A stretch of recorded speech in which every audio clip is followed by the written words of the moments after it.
Hi, y'all. This is Kristen Chenoweth. Hi, I'm Gloria Stefan. This is Sarah Bareilles. Hi, I'm Patty Lapone.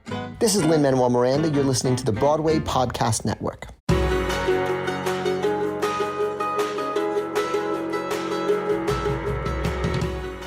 Welcome to the Theater Podcast, intimate personal conversations with the industry's biggest names. I'm your host, Alan Seals, and the guest today is Antonio Cipriano. He was a 2017 Jimmy Award finalist who recently made his Broadway debut in Jagged Little Pill. He's one of the leads in this amazing new studio cast album called In the Light, a Faustian Tale, which is the brainchild of composer, lyricist Michael Mott.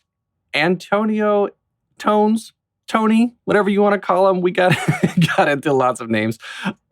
Super down-to-earth guy. Just so much fun dealing with his own version of imposter syndrome now because he's still a young guy who's now on Broadway working with these legends that have inspired him when he was younger. And now he's paying it forward, trying to figure out how to continue and inspire people that are looking up to him and younger than him, asking how he did it, where he came from. Just an incredibly nice guy and very shy. I love it when these big Broadway names are just totally shy and reserved people because they come out of their shell a little bit in these intimate interviews. So, Antonio, thank you so much for being who you are. Before we get into the interview, find me online on Instagram and Twitter at theater_podcast or on Facebook at /official theater podcast.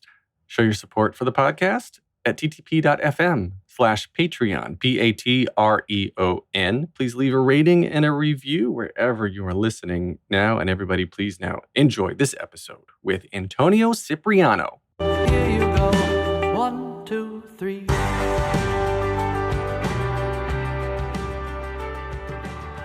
My guest today is a 2017 Jimmy Award finalist who recently made his Broadway debut in Jagged Little Pill. He is one of the leads in the amazing new studio cast album called In the Light, a Faustian Tale, which is the brainchild of Michael Mott, a longtime friend of mine. I'm so happy to see him reaching the success that he so well deserves. And now, Antonio Cipriano, welcome to the Theater Podcast. Thank you so much for having me, man. I appreciate it. I'm so excited to talk a little bit. It'll be great. No problem. I actually, I love that, researching for this episode and looking you up. And of course, I saw you in Jagged Little Pill. Loved that show. Cannot wait for it. Thank you. Cannot wait for it to come back. But you were Jimmy Award finalist 2017, and then just like jump into Jagged Little Pill, and I'm sure you're thinking like, awesome, this is great. My career is about to take off. Everything's going exactly how I want it. And then COVID and shut down. Yeah, it was a very, very interesting situation that happened. I got so extremely lucky, and I was blessed to have something right out of school. You know, that's not like a thing that happens a lot. So it was like a really great opportunity. And I was actually with the show for, I'd say about 3 years before we even shut. So like I was with the show for a while, since I was 17 years old. And 4 months into our run, everything just came to a screeching halt, like really fast. And, it's been an interesting year and a half, but it has been, there are a ton of silver linings throughout the entire year that I've had to kind of look inside myself and be like, okay, you grew from this. This was good for you. You know what I'm saying? Like, it's not all bad, but it definitely was a learning curve. There were some things that were not all peaches and cream. You know, it was a little bit of a difficult year, but well, you I guess you found early success, which a lot of people, like you said, out of college, out of school, it's very, very not out of college. Sorry, out of high school. Out of high school out of college is rare. Out of high school is even, oh my God, even that more rare. So obviously, it sounds like you don't take that for granted. And I want to get into your past and how hard you fought. We'll get into that stuff. But did you have any moment during the shutdown where you're like, maybe I'll do something else. This is just really weird. I don't know if this is coming back. This is ridiculous. Yeah. So at the beginning, I was like, okay, we're gonna, we'll be back and everything's gonna be fine. Like, oh, it'll be a month.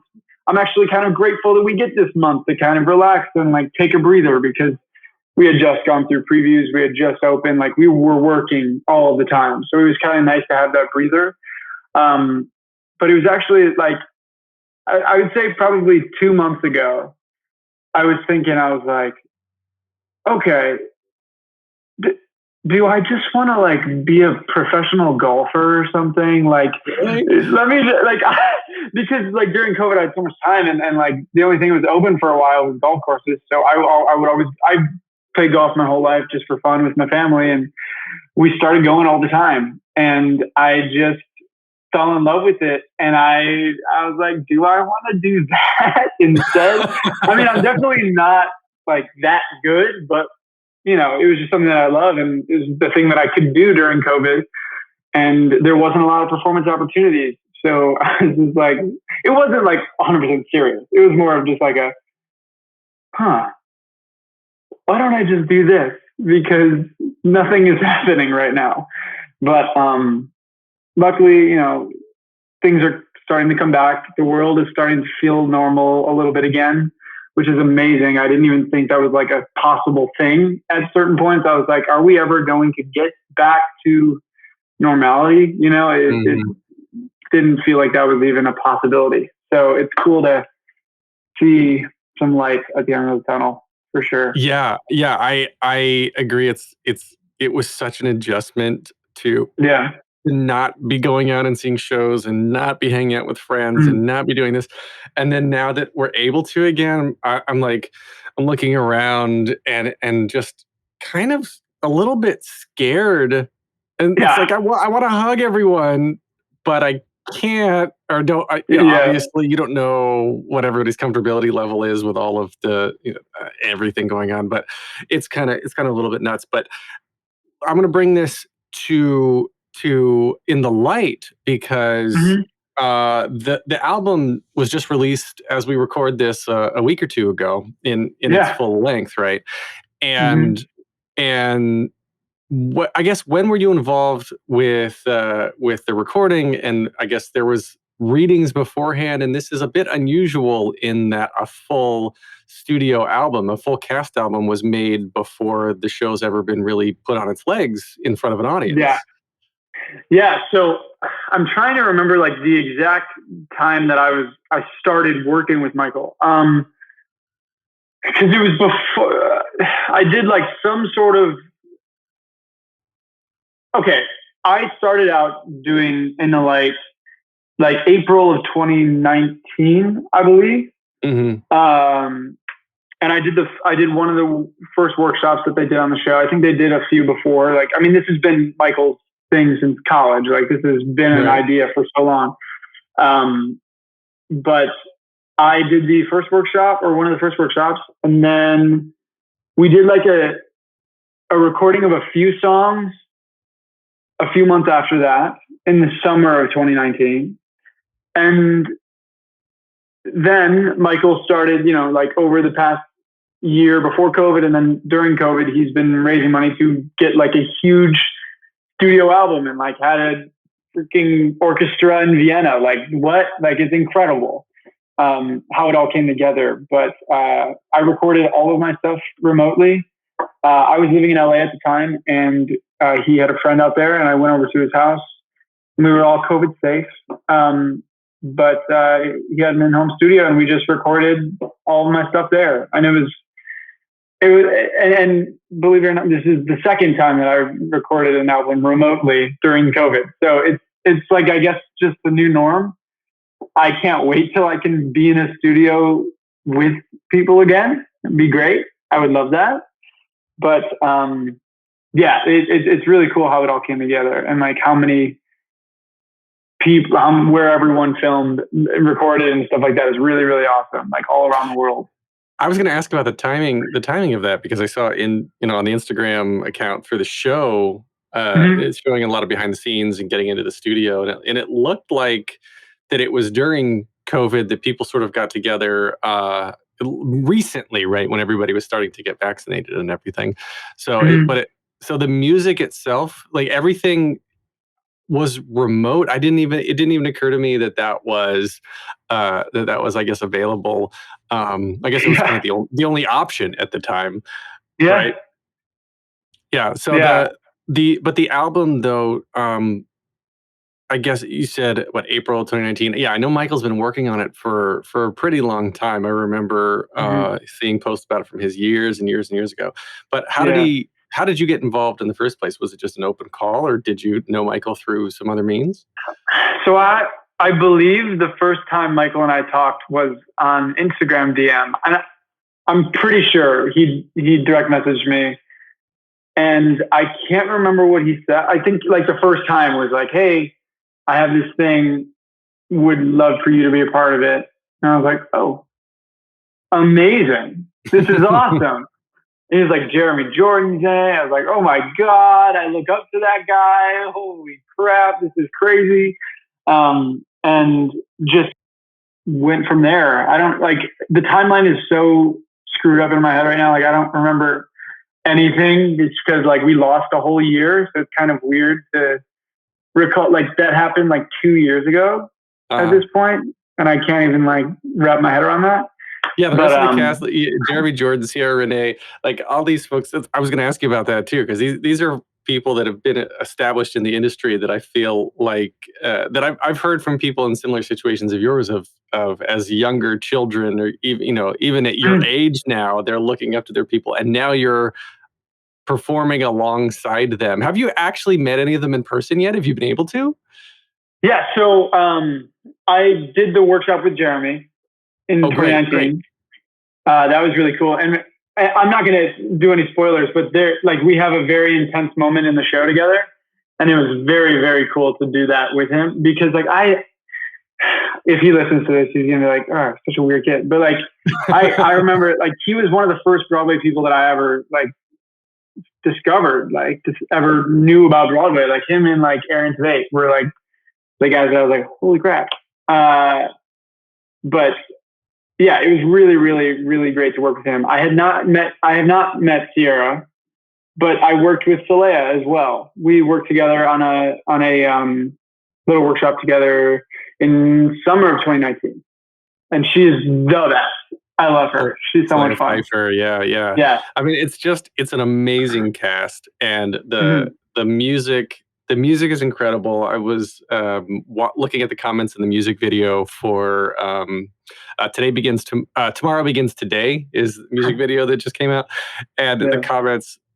I mean, I love it when people are discovering music that speaks to them for the first time, and now social media and YouTube is allowing people to capture these reactions and capture these comments, and just seeing like the amount of joy and the amount of excitement that are coming out of these things. Do you ever look at this? I mean, you're still very young, right? And compared to me anyway.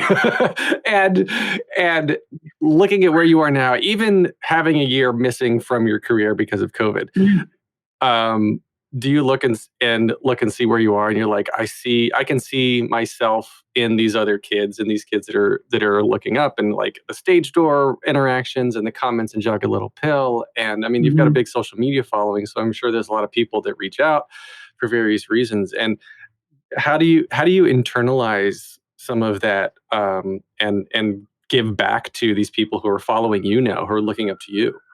Yeah, it's been a whole surreal thing. And it started sort of when I went to Boston. That was like my first stage door experience. And like, that was crazy, because that was like something that I always look forward to, because my first Broadway show, I saw Les Mis, and I saw Ramin come out, and I had been looking up to him for a long time. And I was just like, oh my gosh, this is like life-changing. I freaked out. So being able to like have that experience with fans and stuff was amazing. And I look forward to it every single night. And it has been really, really tough with COVID, just like not being able to have really like any interaction with the fans. I got Cameo because I was like, I want to like have some sort of connection, but also like I know that all the younger people that were on Broadway, like me, Renee, and like Andrew and Celia, like we all kind of had a group together, and we all love to talk with our like people on Twitter and stuff. Like we'll always just hang. It's fun. Like we were trying to do it digitally so that we can still have that connection with people because I grew up admiring these people, and now it's like really weird to like be doing the same for some other people. So it's weird, and I'm still getting used to that. And I'm still major fans of like all these people. So it's just like a weird in between moment right now. Mm-hmm. But I still appreciate it, and I love anyone who will love the music that I sing and stuff like that. It's great. It's really awesome. And I so appreciate it. Do you go through any sort of imposter syndrome? I feel like at your age, it would have been insane for me. I would have either said, I guess. Well, I'll back up a second. I think I would have either gone one of two ways. One is just like freaking out anxiety. I don't deserve to be here, or the complete opposite, and like spiraled out of control in an egotistical, a self-serving way where I'm like, of course I'm the best ever. Like I don't know how I would have gone, but I'm glad I didn't go either of those ways. But yeah, do you have people to check you and you're like, look, Antonio, Tony, Tones, bro, like hey, listen up, dude. Tones. You're still that little shit from down the block that I grew up with. Don't forget where you came from, right? 1,000%. And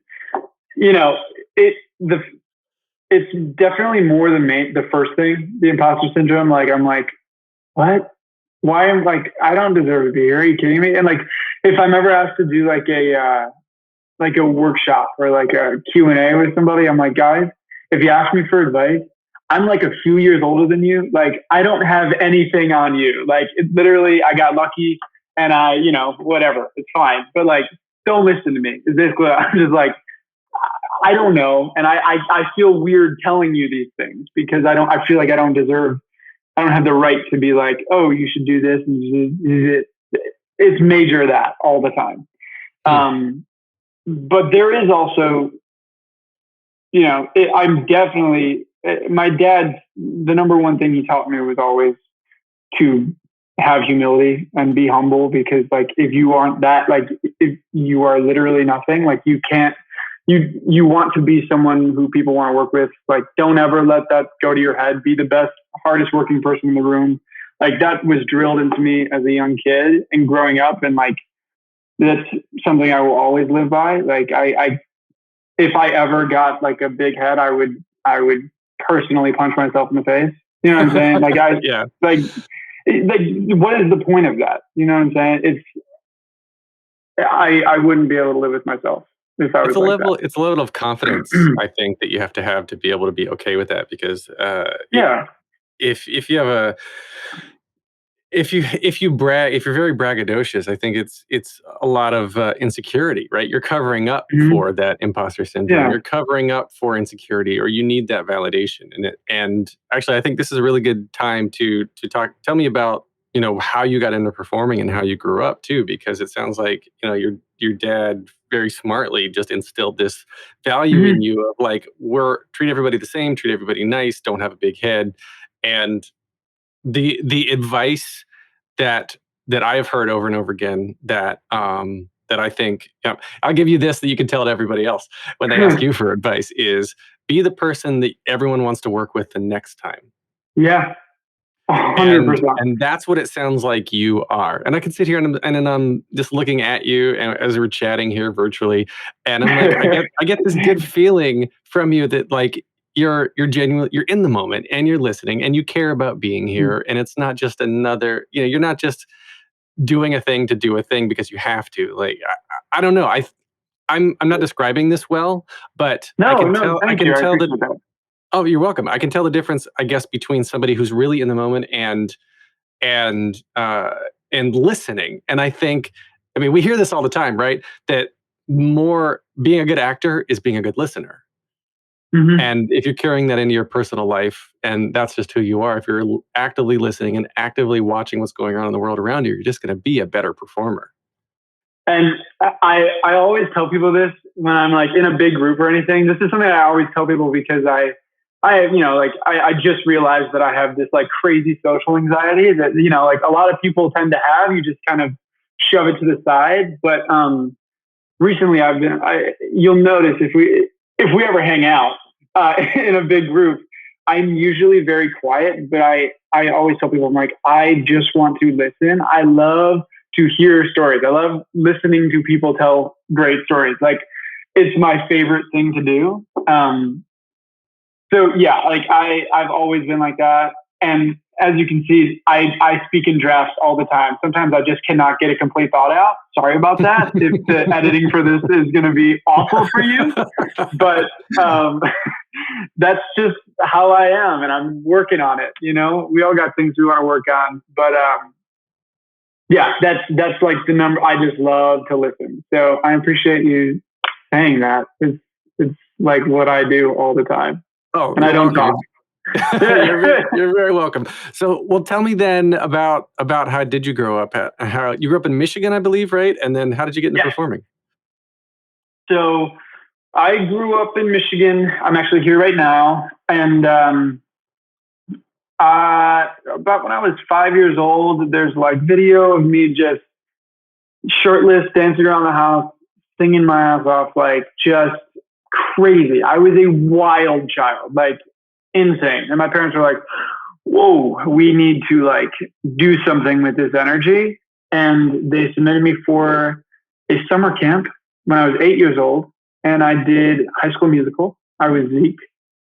And I just didn't stop after that.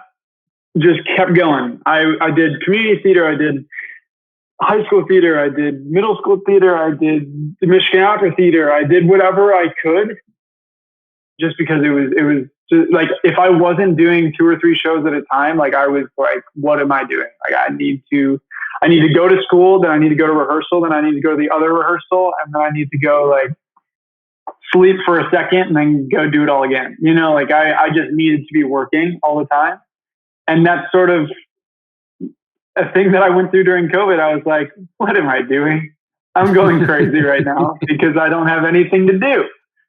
So yeah, I was doing so many shows at a time. I probably by the time I was a senior in high school, I had done like 20 shows. Like I just Wow. was always.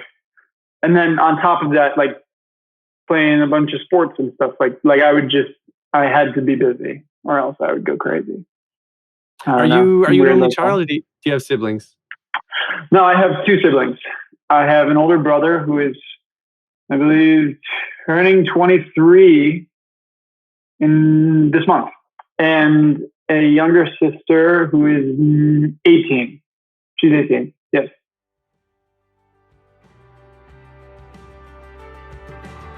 We're going to take a short break. Stay tuned for more of the episode.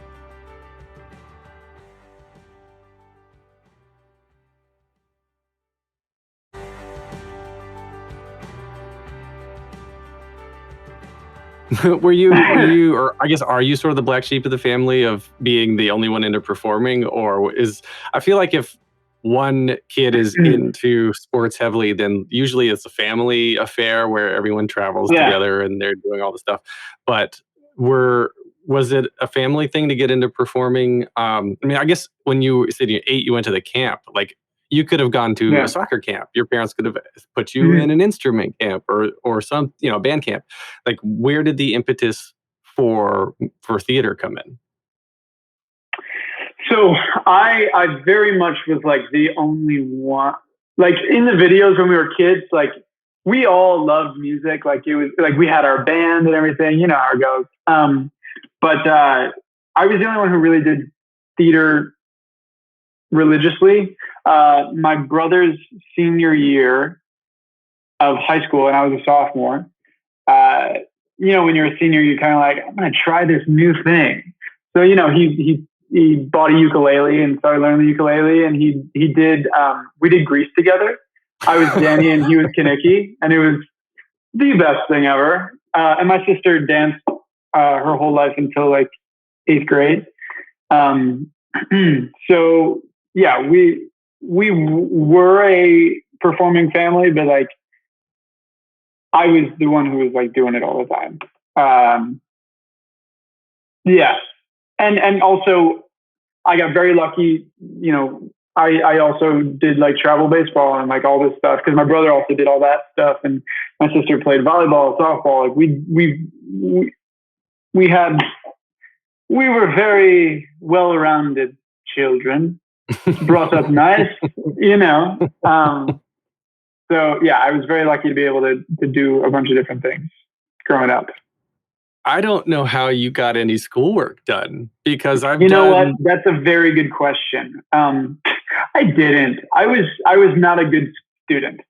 That was one thing. That was one thing. And you know what? I feel like if I really tried in school, I would have been okay. But like I had no urge to want to go to school. Like it was not my thing at all. But everyone's different, you know. It just wasn't for me, and that's okay. We're doing other things. I did theater in chorus in like middle school, high school, and even into college too. I didn't go to college for theater, but I still did it. And but I also did travel. I did some travel baseball in middle school and travel soccer when I was in high school. And there's absolutely no way I could have done both theater and travel any sport at the same time and maintain my sanity. So my hat goes off to you, sir. Thank you. Yeah, it was crazy. It was crazy, but I just loved it. Because I loved baseball and I loved theater like equally. So like they were two huge things in my life, and I wanted to do it all. So it actually helped me because it took up all my time, and that was amazing because that's what I needed to stay sane. Do you think that has any reflection on what you said a second ago about, you know, this newly discovered social anxiety, that staying home, not being busy, allowed your mind to go inside itself, and staying busy kept you distracted? Oh yeah. Oh my gosh. The things I have discovered about myself this year is insane. I'm a completely different person than a year and a half ago. Really? Completely. Oh yeah. I'm honestly a different person than I was a month ago. I change all the time at this point. Like I'm just like constantly looking inside myself. And like, so I lived in California. I lived in LA for about 10 months. I still live out there. But earlier this month, earlier in June, I went back to New York for like the first time in a very long time. And I didn't realize how much I missed it, but I like fell in love again with New York. Like I love it. But I stay with my friend in Weehawken, New Jersey, which is right across the river. And the view of the city from there, I'm telling you, if I ever go back, I'm going to Weehawken. Like done deal. The most beautiful view of the city anyone could ever have.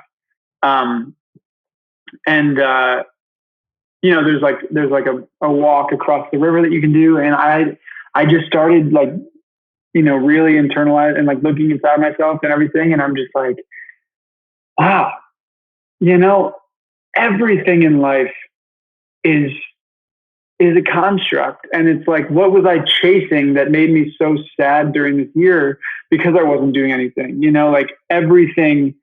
The reason I was so like at such a low was because I was chasing this idea of like, oh, you know, my career isn't where I want it to be right now and stuff like that. It's like calm down for a second and look at what you have done and like appreciate the things that come your way. You know, like there were times when I was working and like I would not appreciate something that I would very much appreciate at this point, like a smaller thing, whatever. You know, you just it made me look at things differently, and I am so much happier and appreciative of everything in life now. I'm trying to just look at things differently because if you don't, at this point, it's just too much. You know what I'm saying? Like, do you feel that at all? Like, if I made any sense there, if I didn't, just let me know, and you can cut all of that spiel out. Whatever I just said. Please, we are keeping that in. You made lots and lots of sense, and I want to let you know that you have permission to dive further into that thought process, because you're already light years beyond people who will never get to the level of introspection and self actualization that you have. But once you sort of, and speaking from experience too, that once you sort of start peeling back the layers, when you're willing to be vulnerable and be honest with yourself, that you're just, the farther you go and the more that you accept your differences and the lows with the highs, the more you're going to be happy in general. Because you need to have that perspective. You don't know you've been hot unless you've been cold. You don't know you're in unless you've been out. You don't know you're successful unless you haven't been. So you've got to have both sides of that equation so that you can know when things are really going well. Exactly. You have to have the yin and yang to appreciate anything in life. So, and I talked to, I can't remember exactly like what he said, but my buddy Simon Longnight, honestly, he's like I hope he listens to this. He's my like unpaid life coach, basically, and therapist and everything. And he always says the most wise things, and I'm like, God, you're so amazing, and you're like helping me so much. He was talking about yin and yang and like how you can't have one thing without the other. You can't appreciate one thing without the other. Literally just what you said. Like, it's so true. And I had to realize, like, as we were talking about, I had a lot of success early on. There wasn't a lot of like trouble that I went through. And I have to look at this year as, you know, I have to appreciate that time that I did not have anything, and it made me grow from that experience. And I have a whole new way of looking at life. And I'm very grateful for this time. And I told myself during COVID, when I was like really at a low, I was like, I'm going to be grateful for this time. I'm going to be like happy that this happened. It was hard, but I you know, we're still in it, but I'm able to look on the other side of it now and just be like, okay, glad this happened. Now let's move on and change my view on life. And it's great. I want to go back to the Jimmy Awards, because I just realized I have no idea how people are found and nominated. I can tell you the whole process. Please, I got you. Please. So basically, high schools around the country do their show. And then there are regional programs. So like there was one in Michigan. There's one in most states. I don't know, like I don't think every state is a part of it yet, but they will at some point, because it's just keeps growing every year. And there's adjudicators that come to your show. They pick the best actor and best actress, and they can make it to mine was the Sutton Foster Ovation Awards in Michigan. There's like wherever around in the country that you're at, and you get nominated, you go. It's like a weekend competition thing, and it's basically the Jimmys on a smaller scale. And then the winners of that, best actor and best actress, go on to the Jimmy Awards. Oh, so it's not like they're pulling. It's not like they're. I guess I was going to say they're not like they're judging you within the show, because now as soon as I said that, I realized why. Because all different high schools have different budgets, have different casts, have different everything. Yeah. So you can't. It's not apples to apples like two shows on Broadway. Oh no! One high school in the middle of nowhere is not going to be able to compete with the production value of a high school in the middle of a more affluent neighborhood, right? So, it very much takes you out of the show, and it's your individual self, which is cool. Yeah, that is really cool. And do the people that you have met through that process? I mean, you've mentioned Renee and Andrew Barth Feldman, and Yeah. the people that you have met, I feel like that's sort of that's a bond. It's because cast is family. I say this all the time in the podcast. 100%. That your Broadway cast, even your show cast, whatever show you're in, you're going through the rehearsal process. You're going through the ups, the highs and the lows of putting a show on its feet, and you're going through this, and it's your chosen family. And then the Jimmy Awards, everybody that's come through there, it seems like everyone I've talked to that's been a Jimmy Award finalist has just been one of the nicest, most down-to-earth, amazing people I've ever had the pleasure of talking with. I've never gotten the big head vibe off of somebody who's gone through the Jimmy Awards process. Like, what is it about this whole process for you? At the Jimmys, it's like pretty much everyone's first experience in something like that, because we're all in high school. Like we don't have that experience yet. So we all experience like walking out onto a Broadway stage for the first time, and like that whole experience, and performing on Broadway. Like it's a whole crazy experience, and all of these newcomers are going through this. Like there is no like any person who's like jaded from the business already, you know what I'm saying? Like we're all fresh, you know? And you really have a very deep bond with everyone that you go through that experience with. Like my medley group, we're bros. It's great. We have a good time, you know, like, and I can't wait for like a reunion at some point, because I haven't seen most of them in 4 years, which is insane. Oh my God, that just blew my mind. But yeah, like we all go through a pretty incredible experience in like the span of 1 week. Like it's very short, but intense and amazing. And it's such an incredible experience. I love the Jimmys, and it changed my life really quick.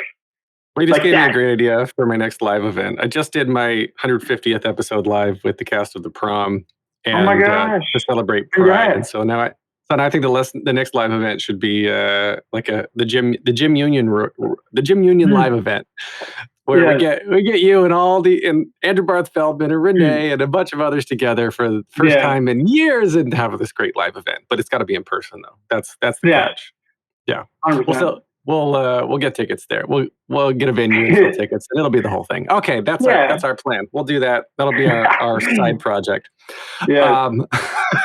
Wonderful. I want to wrap up with the 3 standard closing questions that I ask everybody. And the very first one, very simply, is just what motivates you? What motivates me? A great question. Wow. I think, we kind of talked about all of them throughout this interview, this conversation, not an interview. We're just hanging out. But obviously unspoken, like the fans of shows and like the people who support you, like that is so motivating. And like, I want to, inspire people. I want to let people know that like, I love them and show appreciation for them for showing appreciation for me. So that totally motivates me. Another thing is, I haven't thought about this till now, but like going through what I just went through in the year and a half, like what most people did go through, I think a motivation of like, I guess like not wanting that feeling again, I guess. But also now that I think about it, that's probably not right, because I so appreciated having that experience at this point. Yeah. That's the yin and the yang again. It is. It very much is. And you know what? Scratch that. That's not true. Like you have to have those moments. Like it happens. All right. So the next question then is, this is what you said earlier that you actually don't like to answer. So you can actually use something that we've already talked about. But what advice would you give to your younger self and younger people listening now, starting out down a similar path? This is a standard question I ask everyone, so I have to ask it. Yeah. It's a question that I always am like, all right, let me take this advice myself, because I still need to take advice from people. Like it's very much just an ever learning process. I think in my last month, I like the realization that like, it's not that deep. nothing is that deep. Like, don't take life too seriously. Seize every opportunity, big or small, and just have a deeper appreciation for the little things. You know, after going through a year that we've all had, just realizing that it's going to be okay, and try to look on the brighter side of every situation. Because if you always constantly focus on the negative, that's just how life is going to be. And you don't want that. It's so much easier to go through life with a lighter heart. Yes. All right. You know So what the I'm last saying? question. Oh, absolutely. Last Yeah. question. This one's super hard. If you could only see one show for the rest of your life, but you can see it as many times as you want, what would you see? Les Mis. Well, that was easy. 1,000%. 1,000%. With Ramin. And I would like to be in the show as well, because I love the show. Such a great guy. Yeah. Les Mis was my first Broadway show, my favorite show I ever did. I did it at a community theater when I was like 12. Just a masterpiece. And I could listen, I could sing the entire score. I do it in the shower all the time. You know what I'm saying? Like, it's just... That's a long shower. It is a long shower, and it usually gets cold by the end. A 3-hour shower every day. Yeah. Yeah. It's great. Really clean yourself. Where can we find you on social media? You can find me... Oh my God, I got to memorize my username. My Instagram is Antonio Cipriano _. And my Twitter is Antonio Cip _. And my TikTok, because I'm figuring that out as well, is also Antonio Cipriano _. Oh, you made me feel better that you're still figuring it out, because I'm still figuring it out. And no, I honestly, I don't know what I'm doing on that app. Some people are so good at it, and it's so intimidating. Like, how do you do that? It's like, it's very hard. Like, it's not an easy thing. It's finding the time, because I realize that I can go through and I know where the filters are, and I know, like, you have to think ahead about this. You have to know enough about how you can do things to then go out and film them and then come back and edit them. And I edit with traditional, Final Cut and After Effects and all the normal things that people edit on computers on. But to have all this crap in your pocket now, I'm just like, to only be able to use 2 thumbs to do all this instead of a full keyboard, it drives me insane. But but that's just me sounding like an old man. Get off my lawn. Get off my lawn. You're not. Honestly, you're further than me, because I don't know I can't find any of the effects. I don't know where I'm going. Like, I don't know how these people do all this stuff. It's incredible, honestly. It's kind of embarrassing that I don't know what I'm doing, but I guess we can go through it together. Yin and yang. How many people who are great at TikTok? Absolutely. How many people who are great at TikTok look at you and say, "I don't know how he is that good at singing, and I don't know how he can perform 8 nights a week and be as perfect as he is." Like, oh, thank you. So everybody's got their strengths. All right, you can get more of me at thetheaterpodcast.com. Show your support at thetheaterpodcast.com/Patreon. I'm on Instagram and Twitter at theater_podcast, on Facebook.com/official theater podcast. Leave a rating review wherever you're listening now. This has been edited by Well-Rounded Hoodlum Productions. Thank you to Jukebox the Ghost for the intro and outro music, and Antonio Tony, thank you so much. This has been such a great conversation. Thank you, man. I appreciate it. This was awesome. Yeah, anytime. And it's not if we hang out. It's when we hang out. 1,000%. I cannot wait.